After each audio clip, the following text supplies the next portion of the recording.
We use our phones for everything we do these days, from paying bills to sending emails.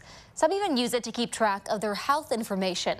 But a push in the Capitol wants to protect that data and hold companies accountable for how they're using it.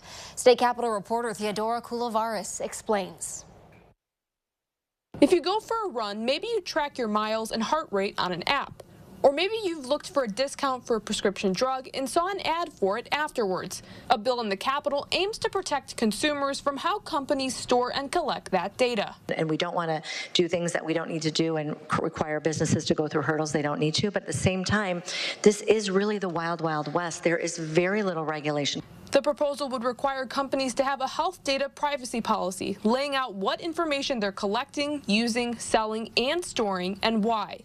They also have to get people's consent. Data is one of the most sensitive parts of your information, and more people are collecting that information. Data aggregators are scraping the web to, have a treasure trove of information about you, and then who knows what happens to it. Advocates say the concerns about data privacy came to the forefront after the U.S. Supreme Court overturned Roe v. Wade. It's really important in Illinois for us to continue to protect the right of people to make health decisions that work for them and not feeling a fear that that information could be weaponized against them. Opponents of the bill argue the definition of health data in the proposal is too broad.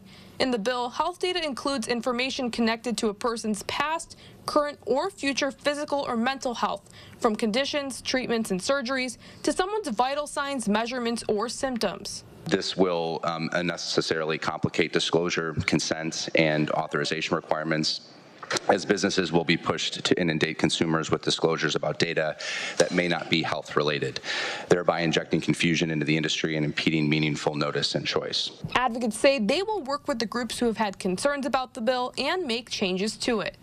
Reporting in Springfield, I'm Theodora Coulivaris.